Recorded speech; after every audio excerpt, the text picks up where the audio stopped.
海涌一波刷一波，小琉球现大风落大雨，规涂骹拢是落叶，阁有石头啊。垦丁南湾沙坡的海涌嘛愈加愈悬，目测到5公尺悬，真侪水流茶拢被呛上花，堆伫咧楼梯顶悬。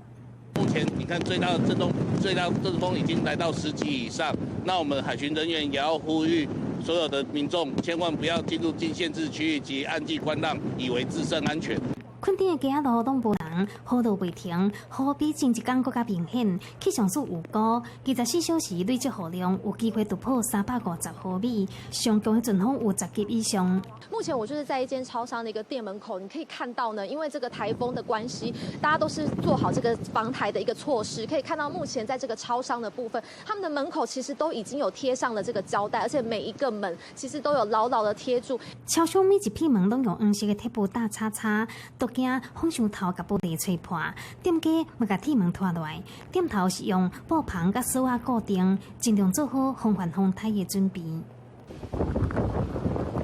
后壁学的渔民嘛有锁啊，都惊因咧讨趁的时阵啊，会互风台吹下去，损失唔敢想。啊，毋过阵风有影真大，海部风鼻的摆啊嘛被吹倒，山土尔风台直接来到南台湾，但是移动的速度真速，风雨唔知会一直到什么时阵。美食新闻屏东报道。